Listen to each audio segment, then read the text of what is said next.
Alors, Cheikh Tidiane Kouma, bonsoir. Merci beaucoup d'avoir accepté notre invitation. Vous êtes le premier vice-président de la MCG. À ce titre, vous êtes celui qui est responsable de la stratégie d'ensemble du groupe. Parlez-nous de cette stratégie. On a l'impression que vous savez très bien où vous allez, finalement. Ok, je me présente de nouveau. Je suis Cheikh Tidiane Kouma, africain d'origine africaine, né au Sénégal. Donc, comme il a bien dit, je suis le premier vice-président de la Management Consulting Group. Et je suis chargé pratiquement de la campagne de formation au niveau de la diaspora africaine. Donc, en fait, de la stratégie de propagande au niveau de la diaspora africaine, au niveau des institutions africaines basées en Europe et au niveau des non-gouvernants aussi africains.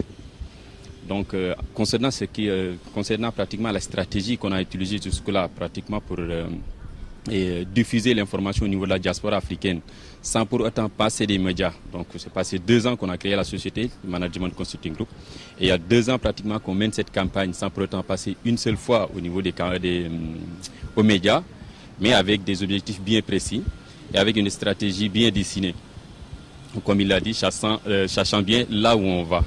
Et en ce moment, c'est le moment idéal pratiquement pour s'ouvrir aux médias et mieux se faire connaître pratiquement par les médias. Alors, quand on dit stratégie, on dit aussi façon de faire. Vous avez dit que vous n'avez pas utilisé les médias jusqu'à présent, mais n'empêche, vous avez été présent, vous avez été allé à la rencontre des institutions africaines, des institutions européennes, raison pour laquelle nous sommes ici au Parlement italien, mais vous êtes aussi allé à la rencontre des associations africaines un peu partout en Europe. C'est un boulot de longue haleine. Ouais. Alors, ça a été très dur, mais c'est un truc, ça a été très dur, mais ça a été bien pensé et bien mijoté pratiquement avant de le mettre en œuvre. Mais à la fin, on y est arrivé. Alors, la stratégie, à quoi ça consiste? De jouer sur le porte-à-porte, pratiquement, d'utiliser, de créer des cercles autour de chaque immigré, de chaque migrant africain, pour faire passer les messages. En général, les Africains se regroupent. Se regroupent pratiquement par rapport à leur pays d'origine, par rapport à leur comment dire encore, appartenance ethnique et tout. Et nous, on a joué sur ce fait-là pour arriver pratiquement à la diaspora elle-même. Donc, ce qu'on a fait, c'est-à-dire se mettre en contact avec les associations socio-culturelles, avec les associations religieuses, et puis à partir de là, créer sur chaque individu, pratiquement sur chaque immigré, un cercle autour de lui. Que lui, quand il obtient pratiquement l'information, l'input de cette initiative, de cette banque, il va en parler à son entourage proche. Que de son entourage proche aussi, chacun d'eux pratiquement en parle à un autre. Donc chacun d'entre eux crée un petit cercle autour de lui-même. Donc c'est ce qui a diffusé l'information. C'est la stratégie qu'on a utilisée pour diffuser l'information sans pour autant avoir beaucoup d'obstacles. Vu que dans un premier temps c'était un peu délicat parce que là on parle de banque, donc c'est pas une structure comme les autres qu'on vient on met sur pied. Non. Donc c'est une information délicate au début.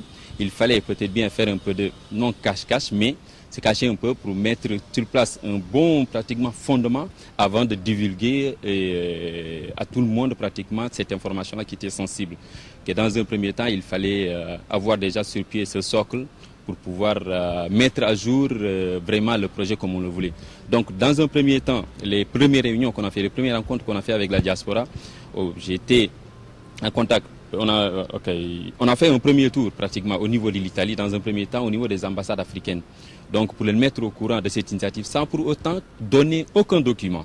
Donc tout était à parole. On venait, on faisait l'exposé et puis on s'en allait avec. Et puis on demandait les listes des associations africaines. Et à partir de ces listes, moi je m'occupais pratiquement d'appeler les présidents d'associations, de les mettre au courant de l'initiative, de les envoyer des documents. Donc des petits résumés qu'ils lisent et après qu'ils sont intéressés, je les recontacte une autre fois. Et là, ils me disent ce qu'ils en pensent et tout. Et puis on essaie d'organiser une petite rencontre avec le bureau restreint de l'association. Et puis progressivement, convoquer une assemblée générale si le bureau restreint est convaincu de l'impact pratiquement positif positif de ce projet au sein de la diaspora africaine. Et progressivement, organiser une grande rencontre, une assemblée générale avec l'association intégrale avec tous les membres, et puis là, faire un exposé du projet et répondre à toutes les questions de la diaspora. C'est comme ça qu'on a fait évoluer pratiquement au niveau de toute la diaspora, plus ou moins africaine présente en Italie. On a fait différentes rencontres pratiquement dans beaucoup de régions, je ne dirais pas toutes les régions d'Italie, mais dans beaucoup de régions d'Italie, surtout avec les régions du nord, oui. Pratiquement du nord d'Italie. Alors, de toutes ces rencontres, qu'est-ce qui se dégage? Qu'est-ce que vous avez retenu de ces multiples rencontres? Alors, dans un premier temps, il y a un de nos frères camerounais, le président de la société, Francis Nzepa, qui a l'idée, qui l'a mûri depuis pratiquement plus de 12 ans. Et 2 ans auparavant, on a créé la société parce qu'on s'est dit que cette initiative qu'il a mûri depuis pratiquement 12 ans pouvait voir jour. Il suffit juste d'y croire et travailler dessus et on arrive. Et là, on s'est dit qu'on pourrait arriver à Mopor. Alors, on a décidé de créer cette structure qui sert de socle pratiquement pour mener en avant ce combat que j'appelle combat, pratiquement, parce que là, c'est un combat. On a vraiment galéré pratiquement pendant ces années pratiquement pour mener en avant l'information, pour amener l'information de la diaspora africaine et tout. Là, je me suis un peu perdu. Je me suis un peu perdu la question que vous avez dit Continue, c'est pas grave.